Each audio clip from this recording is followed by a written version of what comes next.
Salve nação perdida! Aqui quem fala é uma aranha perdida, falando diretamente de Mandacaru. E hoje vamos nos perder no mais novo capítulo de One Piece, o capítulo 1167. E esse veio com uma teoria interessante, no mínimo, curiosa. Além disso, deu um certo ganho naquela conversa entre Barba Branca e Shanks. Dito isso, irei descer com calma. Para começar, vamos com a capa. Uma capa bem simples, uma clara referência a Nami e sua mania de roubar livros. Graças aos deuses, hoje ela rouba ouro, muito mais valioso. Mas é isso, a capa não tem muito o que dizer. Assim, a gente entra no capítulo com notícias. Vemos o Morgans trabalhando como repórter e a notícia do momento é sobre algo assustador que ronda a região do Triângulo Florian. Na verdade, isso precisa de uma versão melhor. Mas, depois de ler e reler, a minha impressão é que o Harald não estava no Triângulo de Florian. O repórter traz o triângulo por já nessa época o lugar ser um mar perigoso e cheio de mistérios. A minha impressão é que o Harald está usando algum tipo de máquina para criar uma neblina que impede as pessoas de enxergar com clareza o seu navio. A frase do narrador sobre mares nebulosos não necessariamente é sobre o Triângulo Florian. Até porque, se era lá, bastava dizer: Harald usou a neblina do Triângulo Florian para caçar piratas. Mas imagino que o lugar era perigoso até para ele. Dito isso, por que ele iria se esconder? Porque ele usaria uma máquina de fumaça. Isso é simples. Imagino que, apesar do navio gigante possuir velas proporcionais ao seu tamanho, só posso imaginar que o navio não seja mais rápido que um navio humano. Afinal, mesmo sendo maior, ele também é mais pesado. Então, piratas iriam naturalmente fugir se vissem um navio gigante vindo na sua direção.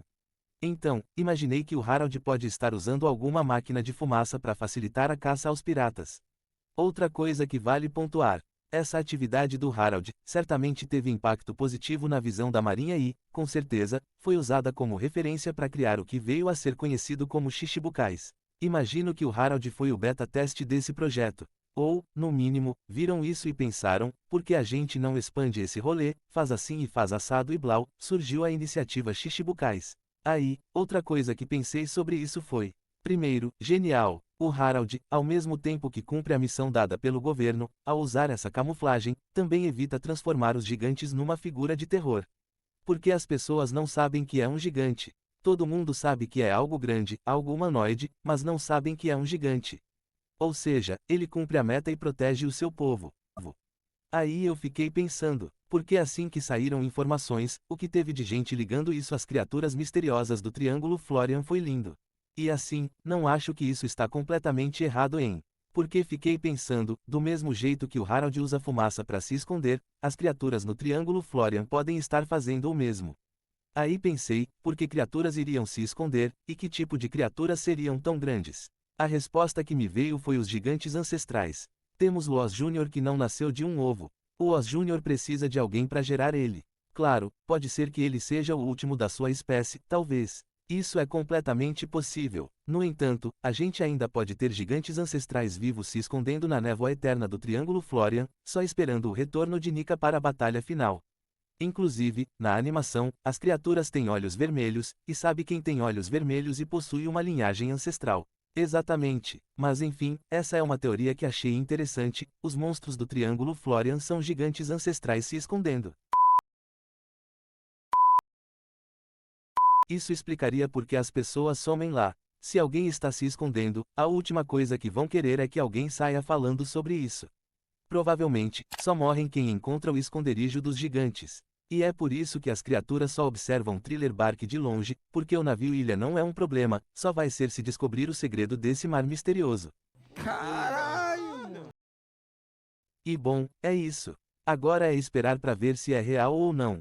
Isso se o Oda ainda se lembrar disso. Dito isso, e antes que me esqueça, gostaria de saber por que esse cara tem isso tatuado no pescoço. Mensagem subliminar: o Oda está querendo, mas não está sabendo pedir. Quantos mistérios! Bom, voltando para o Harald. Nessa época, ele ainda está sem a marca, o pacto só foi feito algum tempo depois. E, por que tô puxando isso? Porque nessa cena ele está pulando no mar. Aí o pensamento que veio foi: será que esse pacto com Imu também possui um ponto negativo, como, por exemplo, o efeito negativo de um usuário de fruto? Se não entendeu onde quero chegar, eu explico. Vamos imaginar que sim, qualquer um com essa marca não pode entrar no mar assim como os usuários de frutos. Nesse caso, o Shanks, quando salva o Luffy, precisa sacrificar o braço para quebrar o pacto e assim, poder nadar. Já imaginou? Eu acho possível. Entretanto, existe, ou melhor dizendo, há um ponto contra. Quando o Shanks ataca e rouba a Gomu Gomu, meio que o disfarce dele já tinha ido pra merda aí. Será que, como uma lâmina de Deus, ele recebeu uma missão e roubar a fruta fazia parte disso, ou ao roubar a fruta ele estava oficialmente quebrando a cordialidade e se colocando contra o governo? Enfim, gosto de pensar que ele ainda tinha a tatuagem, e agora, imagino que exista um efeito negativo e é por isso que ele permite o monstro devorar o seu braço, para que o efeito negativo seja cancelado. É isso, agora seguindo em frente, vemos como os antigos membros do Rocks vêm ganhando fama, mas não todos. Porém, ninguém ganhou mais fama que o Roger e o seu bando, que finalmente dominaram os 7 mares. A execução do Roger acontece, porém, isso só serve para colocar fogo no mar. A era dos piratas começa e a marinha se vê forçada a recrutar gigantes. E aí, um comentário breve sobre isso. Primeiro que esses gigantes não me parecem ser de Elbaf, inclusive, o Saulo deve ter entrado na marinha nessa época. E esses gigantes nem são os primeiros, caso alguém tenha esquecido, os primeiros gigantes na marinha são recrutados com a ajuda da Mãe Carmel. E bem, avançando mais um pouco, chegamos ao contrato com o diabo. Com o Harald finalmente fazendo um contrato com os anciões, o rei recebe a marca do Mar Raso. Além desse pacto, também temos o pacto do Mar Profundo e do Mar Abissal. Esses pactos são feitos diretamente com Imu e, aparentemente, só 13 pessoas fizeram esses. O que é estranho, claramente, existem muito mais que 13 cavaleiros sagrados. Talvez exista algum erro aqui, mas enfim, depois disso, o Harald passa a seguir ordens diretas dos cavaleiros sagrados. Inclusive, aqui vemos o Shanrock novinho. Além disso, o Oda parece estar criando uma motivação para a falta de conhecimento sobre os cavaleiros sagrados, já que seria proibido falar sobre eles livremente. E uma última coisa sobre Harald no governo mundial. Tava esquecendo desse momento, quando ele chega para conhecer os anciões, temos Tenryubitos surpresos com o seu tamanho. E, obviamente, teve alguém para fantasiar como seria ter o Harald como escravo. Eu queria ver, se o Harald ouviu isso, como ele reagiu. Porque assim, ele pode se esforçar como for, ele nunca será aceito por um Tenryubito. Agora, queria puxar outro pensamento que tive sobre esse contrato. Quando ouvi sobre o pacto, pensei o seguinte: será que ao fazer esse contrato ele colocou todos os gigantes nesse pacote? Ou se não todos, mas pelo menos os reis. Porque o que pensei foi, de repente, é por causa desse contrato que Imu conseguiu forçar o pacto no Brog. Imu primeiro declara Brog e Dory como os novos reis e depois força o pacto. De repente, o Harald fez um contrato que afeta os reis gigantes, colocando no seu contrato uma permissão para isso. Talvez esse seja o segredo por trás da situação dos gigantes. Isso implicaria que Davy Jones também tinha um contrato parecido com Imu e, por isso, o Shebeck foi afetado pelo Dome Reverse. Imagino que exista algo assim, porque o Dome Reverse não pode ser algo impossível de defender. É isso, acho que o segredo para o pacto forçado no Brog está relacionado à posição de rei e, obviamente, ao Harald. Mas bem, antes de sair do núcleo governo mundial, queria só apontar o Garlin. O maluco está apodrecendo numa velocidade relâmpago. Se não fosse a promoção que recebeu com a queda do Saturno, ele não iria durar mais que 2 semanas. Agora sim, com isso tudo dito, vamos para o Reino do Mar. Antes de mais nada, existe uma discussão sobre o possível envolvimento do Harald no sumiço da Pedra da Rota que existia no Reino do Mar. Acho válida, até porque, acredito que ela esteja em Elbaf. E o Harald certamente já conheceu o Gaban, que já deve estar em Elbaf numa altura dessas. E com isso dito, vamos ao problema do capítulo. Espero que essa tradução esteja errada. Não faz sentido nenhum o Netune prometer a Shirahoshi em casamento para o Loki. Atualmente, o Loki tem 63 anos. Voltando no tempo, aqui, ele tinha 43 anos e ainda faltavam 4 anos para a Princesa Sereia nascer.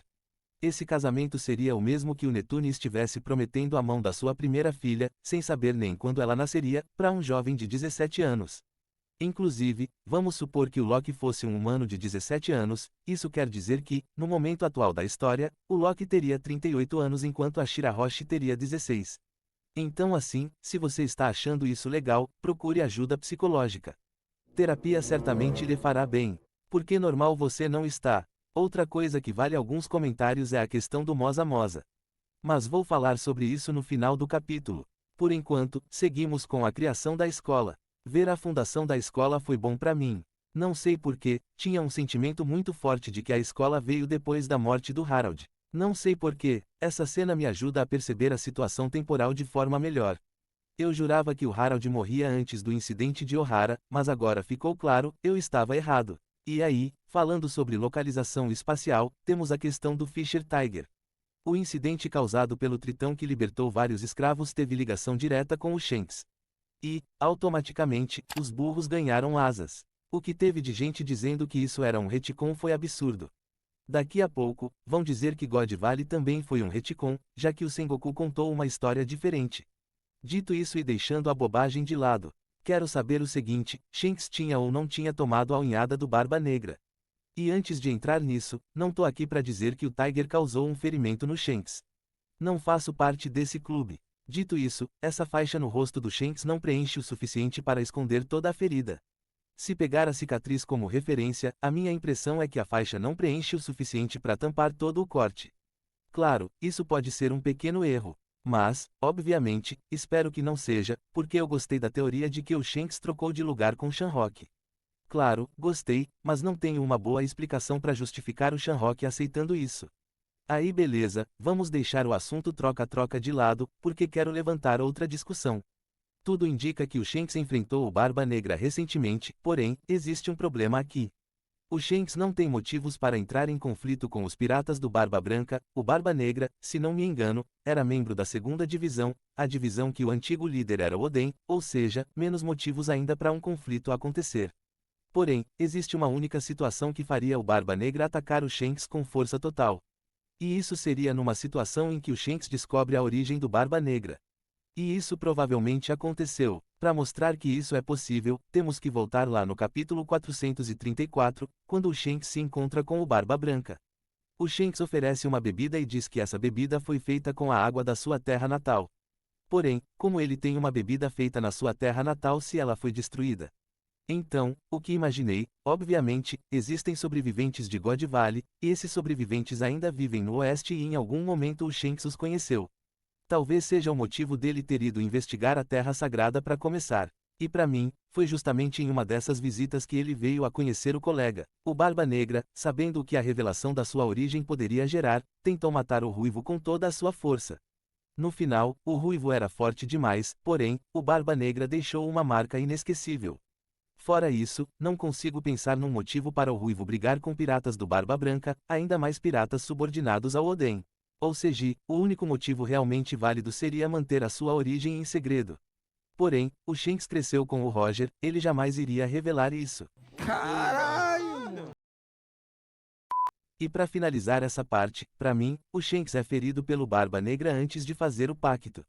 E falando do pacto, voltamos para a Terra Sagrada para ver a apresentação do Shanks ao Harold. Essa é uma parte que precisamos ver uma versão final para bater o martelo. O Harold parece sentir alguma coisa vindo do Shanrock e agora do Shanks. Acredito que isso vai ter alterações. Porque assim, é impossível o Shanks ter passado anos com os piratas Rogers e ninguém saber disso. Por outro lado, o Harold não parece ser próximo do Roger, e por isso o Harold deve ter visto o Shanks por fotos de jornal. O que daria esse sentimento de conhecer. Aí, para fechar essa parte e partir para a parte final. Reforço que nesse momento, quando o Shanks aparece sendo escroto, mantendo o personagem para enganar o pessoal. Para mim, parte do machucado das garras do Barba Negra deveria estar aparecendo. Nem parece estar tampando todo o olho. Enfim, é estranho, mas pode ser só um erro. Então, agora sim, vamos para o final do capítulo. E aqui a gente tem os momentos finais da Ida, que foi envenenada por um veneno mortal. Assim, né, eu já imaginava que a Ida iria morrer, porque a coitada é uma mãe e mães não costumam ter vida fácil em One Piece. Apesar de existirem teorias sobre como Ida seria o moça. Inclusive, a teoria da princesa ser o moça não faz sentido. Apesar de não gostar e achar uma loucura. Existe um espaço de possibilidade para isso. Bastaria um pequeno retcon, já que pela primeira conversa do capítulo 1134, dá a entender que os dois são amigos há anos. E o Loki está preso há 6. Então essa amizade teria no mínimo uns 3, talvez 2 anos. E assim, você não esquece jamais de mencionar o seu único amigo com o qual você conversa todo santo dia. Até porque, era a única coisa que a Shirahoshi iria poder fazer. Dito isso, não gosto, acho que não faz sentido, mas o Oda pode fazer isso. Tá, bom. Assim sendo, e voltando para a questão da Ida. A mulher ser envenenada só mostra o quão negligente o Harald é sobre Elbaf. Não só isso, no vídeo do capítulo 1166, eu falo sobre isso. Em Elbaf, existe uma segregação muito clara, nascidos em Elbaf não veem gigantes de fora da mesma forma.